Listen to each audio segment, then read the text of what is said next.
Hello everyone, welcome to my YouTube channel আর my Facebook page. আপনারা কেমন আছেন? আশা করি আপনারা সকলেই ভালো আছেন।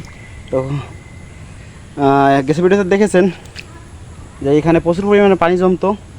তো সেখানে হচ্ছে মনে করো যে কিছু মাটি দেওয়ার প্রয়োজন ছিল বা পানির নিষ্কাশন ব্যবস্থা করার দরকার ছিল। তো সেখানে আমি ব্যর্থ হয়েছি। আসলে আমি ওই ভিডিওতে ব্যর্থ হয়েছি ঠিকই, তবে আমি ওই দিনকে ব্যর্থ হইনি, আমি ওইটা সফলতা অর্জন করে ছাড়ছি। ওইদিকে দেখতে পাচ্ছেন সম্পূর্ণ জায়গায় মাটি দিয়ে আর কি করে দিছি, মানে ফেলাই রাখছি, এখনও যা সমান করে দেবো। আসলে এই ক্যাড়া বুদ্ধি যাকে মাথায় থাকে, হ্যাঁ, তারা একদিন না একদিন সফল হবেই। আসলে ভাই ক্যাড়া বুদ্ধি কাকে বলে? হ্যাঁ, এটা ভিডিওর লাস্টের দিকে আমি একটু বলি। হ্যাঁ, ক্যাড়া বুদ্ধি খুবই খতরনাক। যাকে মাথার ভেতরে একবার ঢয়ে যে আমার এই কাজটা করা লাগবে, হ্যাঁ, তাকে ঠেকাইতে পারবে না কেউ। হ্যাঁ, এদিকে হচ্ছে প্রথমে হচ্ছে নোল কাটছিলাম। এই দেখতে পাচ্ছেন আমি এদিকে নোল কাটছিলাম, এদিকে মাঠের দিকে আর কি মনে করে নামাই দিচ্ছিলাম, ঠিক আছে, পানি নামাই দিচ্ছিলাম। আর এই দিকে হচ্ছে এই যে জায়গাটা দেখতে পাচ্ছেন, এই যে হাঁটা চলার জায়গা, মানে এখানে প্রচুর পরিমাণে কাদা হয়েছিল। প্রথমে কাদা উঠে দিছি, তো কাদায় বেন কাজ হয় না আমার। ওই দিকে আছে মনে করো যে পাতা পচা, ঠিক আছে, পাতা পচা 2-3 দিন, মানে 2-3 বছর ধরে ওখানে রয়েছে। দেন আমার ওইটার কথা মাথায় থেকে উড়ে গেছিলো। উপরে আর কি একটা স্পেস ছিল যেটা দেখা যাচ্ছিলো পাতাটা ভালো, তবে সেখানে আর কি হয় নাই। মনে করো যে পাতাটা উপর দিকে ভালো দেখা গেলেও দেন ভিতরে অনেকটা পচা ছিল, মনে করো যে পচে আর কি মাটি হয়ে গেছিলো। ওইটা যদি আমি আগে দেখতাম এত পরিশ্রম আমার করা লাগতো না, বা প্রথম ভিডিওতে আমার ব্যর্থ হওয়া লাগতো না। তো পরবর্তী ভিডিওতে আমি এখন ব্যর্থ মানে সফলতা অর্জন করে ফেলছি। আর এদিকে মাটিটা সমান করে দিলে মোটামুটি আর কি মনে করো যে পানিটা আর কি নামে যাবে আর কি, মানে এক জায়গায় স্থির থাকবে না, এইভাবে জমে থাকবে না। মনে করো এই জায়গায় যদি পানি জমে থাকে তাহলে এই ঘাসগুলো পচে যাবে, দেন পচে গেলে অনেকটা ক্ষতিগ্রস্ত হইতে হবে। তার কারণে আসছে মনে করো যে এই কাজগুলো করি নাই, ঠিক আছে, মানে সমান করে দিতে হবে। দেন সমান করার পর আপনাদের সাথে দেখা হচ্ছে।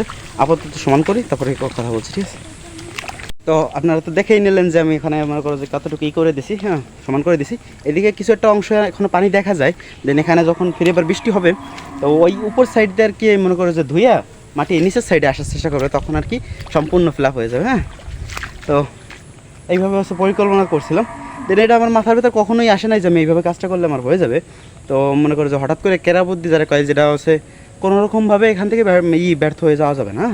এখানে মনে করো যে মানে মেলাক্ষণ ধরে দাঁড়ায় রয়েছি, ভাবতেছি কীভাবে করা যায়, কিন্তু চলে গেলে তো আমি ব্যর্থ হয়ে গেলাম। তো মনে করো যে কী করা যাবে, তো দেখলাম যে আশেপাশে একটু ঘোরাঘুরি করলাম, মাঠে গেলাম, যে সিটা দিছিলাম যেখান থেকে, সেখানে সিটা আছে কি না। দেন তারপরে দেখি সেখানে নাই, তো কিছু করার নেই। তো মনে করো যে দেন ফিরে এবার ব্যাকে আসি একবার যাই, গরু এই যে প্রচুর ডাকাডাকি করতেছেন, শুনতে পারতেছেন, এই যে এখনও ডাকে।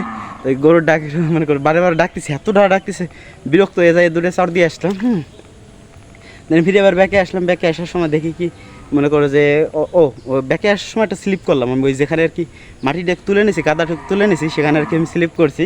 দেন স্লিপ করার পরে আমি দেখতে পাই যে আমার ওখানে পাতা রয়েছে, এবং পাতাটা আছে উপর দিয়ে ভালো, কিন্তু ওই স্লিপ পায়াটা আর কি সরে গেছিলো। তো তার কারণে দেখলাম নিচে মনে করো যে একটু পচা মানে জৈব সারের কায়দা হয়ে গেছে, ঠিক আছে, মানে ভার্মি কম্পোস্ট হয়ে গেছে। তো তার কারণে আমি ওখান থেকে মনে করো যতটুকু প্রয়োজন ততটুকু আমি নিয়ে আসে এরকম দিয়ে দিছি। আর এখানে হচ্ছে যে মানে এখন একটা ফুটেজ আমি লাগাই দিচ্ছি ক্যামেরা মনে করো এডিটিংয়ের সময়। তো এখানে হচ্ছে মনে করো যে একটা গাবলা আপনারা দেখতে পাচ্ছেন। হ্যাঁ, এই গাবলাটা হচ্ছে মনে করো যে 15 কেজি এমনি পানি ধরে। তো মাটি যেহেতু ভরছি সেক্ষেত্রে আরও বেশি ওজন হয়েছে। দেন কয়েকবারই আমার এই জায়গায় যে রগটা থাকে না, এইটা মনে করো যে এটা মিশে যাচ্ছিলো, আর রগের উপর দিয়ে রগ উঠে যাচ্ছিলো। তো বারবারই আর ব্যথা করতেছে প্রচুর, তারপরেও থামা নাই ভাই, কাজ যখন ধরতেছে তখন কাজ করাই লাগবে। দেন ওই ধরনের ভিডিও হয়তো আপনাদের কেউ মানে দেখাবে না, তবে আমি সব ভিডিও দেখাই, খালি নিজের পার্সোনাল ভিডিওগুলো বাদ দিই, ঠিক আছে। আর মনে করো যে ভিডিও করলে অনেক ধরনের ভিডিও করা যায়। দেন আমি চেষ্টা করি যে সবসময় কৃষি রিলেটেড ভিডিও এখন আপলোড করার জন্য। আপনারা যদি আমার চ্যানেলে বাইরে যান, দেন যায় মানে পপুলার ভিডিওতে যান, দেখবেন মিউজিক ভিডিও, হ্যাঁ, তারপর মিউজিক ভিডিওর পরে ডাইরেক্ট দেখবেন কমেডি ভিডিও আছে, তারপরে আছে মনে করো কৃষিতে। আর যখন কৃষিতে চলে আসছি আর ওই মিউজিকে যাবো না, কমেডিও যাবো না, মোটামুটি কৃষি সেক্টর নিয়েই থাকবো। কৃষিতে প্রচুর পরিমাণে একটা সম্ভাবনা আছে, যেখান থেকে ওই কমেডি ভিডিও থেকে হয়তো বা ভিডিও করে আর্নিং করতে পারবো, ঠিক আছে। আর এখানে ভিডিও দেখাইও আর্নিং করতে পারবো। দেন হচ্ছে মনে করো যে আবার এই যে কাজটা করতেছি এখান থেকে আর্নিং করতে পারবো, বা দুইটা প্ল্যাটফর্ম দাঁড়াবে, ঠিক আছে। তার কারণ হচ্ছে আমি এই সেক্টরটাই বাছিয়ে নিয়েছি যে আমি এইটাই কাজ করবো ফাইনাল।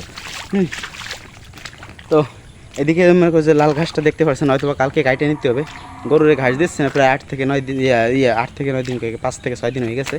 হ্যাঁ 5 থেকে 6 দিন ঘাস দিচ্ছি না, ওরা মনে করো খড় খায় আর কি, তেমন একটা হচ্ছে না। আর প্রচুর পরিমাণে বৃষ্টি নামে, মনে করো যে আজকে এখন হয়তো বা একটু দেখতে পাচ্ছেন বৃষ্টি নাই, কিন্তু একটু আগে বৃষ্টি এখানে মানে রেখে গেছিলো। তো তার কারণে আর কি বেশি আগ্রহ হয়েছে যে আমার ঘাস পড়েছে গেলে আমার গরুর খাওয়াবো কি।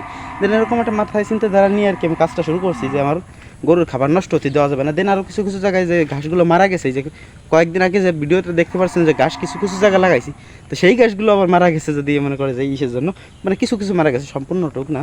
তো তার কারণে যে যে জায়গায় মাটি দিছি আপনারা দেখতে পাচ্ছেন এখন, এই জায়গায় যে মাটিটা দিয়েছি আর কি, এখানে অনেক জায়গায় আর কি ঘাসটা মারা যাবে, আমি জানি মাটি মনে করে আঘাতে গাছটা আর উঠতে পারবে না ওখান থেকে। তার কারণে হচ্ছে মনে করেন যে ওখানে আরও কিছু কাটিং দেওয়া লাগবে। আপাতত কাটিং যেহেতু নাই, ওই ধারে যে ঘাস কটা আপনারা দেখতে পাচ্ছেন এখন, মনে করে যে ওই একেবারে দক্ষিণ সাইডে ঘাসটাই যে, তো এই ঘাসটা হচ্ছে মনে করো যে করে কাটিং হবে, তাও মনে করো যে লাগাই দেবো সব, কোনো রকম পাতা খালি গরু রেখে খাওয়াবো, ঠিক আছে। এইভাবে প্রথমে হয়তো একটু কষ্ট হবে ম্যানেজমেন্ট করতেই, কারণ এটা হচ্ছে গরু কেনার আগে দরকার ছিল, আর যেহেতু আমার আগে থেকেই গরু, তো তার কারণে স্যার এই দিকে আর কি পরিকল্পনা করা হয় না। আর আমি যখন কৃষিকাজের ভেতর আসবো আমি কখনো ভাবিনি দেন আমার মা চাচ্ছে যে আমি কৃষি অফিসার হই, তবে আমি চাচ্ছি আমি কৃষক হই, ঠিক আছে। তবে মনে করো যে কৃষির প্রতি একটা টান থাকে, কারণ ছোটোবেলা থেকে গরু বছর লালন পালন করে আসা, তো হ্যাঁ, তো তার কারণে একটা কৃষির প্রতি টান একটু বেশি। তো তার কারণে আমি কৃষির সেক্টরে আসতে চাচ্ছি, মানে কৃষি সেক্টরে বলতে কৃষি সেক্টরের ভেতর ভাগ আছে বিভিন্ন ধরনের, তো সেই মধ্যে আমি গরু হাঁস মুরগি লালন পালন এইসব, আর এই যে চাষাবাদের ভেতর যদি আসতে হয় তাহলে ঘাস চাষাবাদ করবো, হ্যাঁ। আর আপনাদের আমি আরেকটা কথা বলি, আসেন আমার সাথে, হ্যাঁ দেখতে থাকেন। এই যে একটা পুরো ফাঁকা জায়গাটা দেখছেন, এই যে সব কিন্তু কচু খেত, এখানে কিন্তু মাঠের জায়গায়, এখানে মনে করো যে এখন হয়তো পানি হয়েছে, দেখি হালকা পানি হয়েছে, হ্যাঁ আপনারা যদি দেখেন যে হালকা পানি হয়েছে, এই পানির কারণে আসছে মনে করো যে এখান থেকে কচু গাছ হয়েছে। তা দেখছেন কচু গাছটা যদি পরিষ্কার রাখে, হ্যাঁ আমি যদি 10টা ছাগল কিনি বছর গেলে 1 লাখ টাকা কোনো মাথা ব্যথা নেই দেশি ছাগলে, হ্যাঁ দেশি ছাগলে মনে করো দানাদার খাবার লাগে না।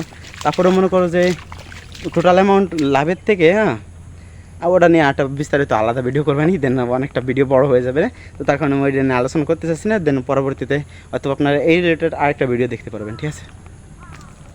তো আজকে ভিডিওটা এই পর্যন্তই শেষ করি। আপনারা সবাই আমার জন্য দোয়া আশীর্বাদ ভালোবাসা রাখবেন, যাতে আমার এই ছোট্ট প্রজেক্ট থেকে আমি একটা ভালো পরিমাণ মনে করো যে মানে অ্যাসেট আর কি তৈরি করতে পারি ভবিষ্যতে, মনে করি যে আরও বড় করতে পারি এই যে সম্পদটা যা আছে, হ্যাঁ গরু আছে ধরো যে এটাকে আরও একটু বৃদ্ধি করতে পারি, দেন মুরগি আছে এটাকেও কোয়েল পাখি, দেন ওইটাকেও আর কি একটু বৃদ্ধি করতে পারি, ঠিক এরকমভাবে, ঠিক আছে। একটু ভালো লাগলো ডান্স করতেও। তো আজকে এই পর্যন্তই, টাটা বাই বাই, সবাই আমার জন্য দোয়া আশীর্বাদ ভালোবাসা রাখবেন, ওকে।